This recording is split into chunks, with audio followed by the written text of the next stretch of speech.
E aí pessoal, beleza? Mais um conteúdo aqui no canal. Nessa oportunidade eu quero mostrar como você mudar os atalhos da tela de bloqueio aqui do seu iPhone 17, né? Como você mudar esses atalhos aqui, certo? Então vamos para mais um conteúdo aqui no canal.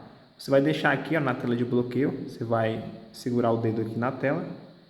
E aí pessoal, vai aparecer dessa forma para você personalizar. Você vai clicar aqui em personalizar aqui embaixo. E agora ele vai mostrar aqui embaixo para você, né, alterar aqui, ó.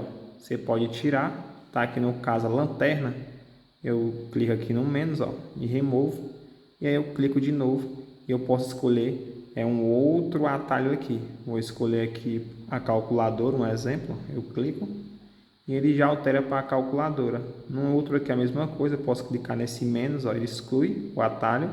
Eu clico de novo e aí eu tenho outras opções, onde eu posso escolher aqui um outro atalho, certo?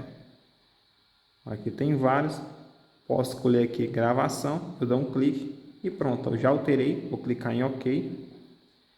E aí pessoal, ele já salvou, ó. Se eu clicar aqui, ó, ele vai abrir a minha calculadora, como vocês podem ver aqui, certo? A mesma coisa, né? Ele vai fazer aí, aqui, ó, ele vai abrir a gravação. Como vocês podem ver, ele já começa a fazer uma gravação aqui, né, com o atalho disponível, certo? Bem interessante, ó. Beleza? E basicamente é isso, pessoal. Você consegue estar mudando aqui os atalhos da tela de bloqueio do seu iPhone dessa forma. Espero que vocês tenham gostado. Até uma próxima.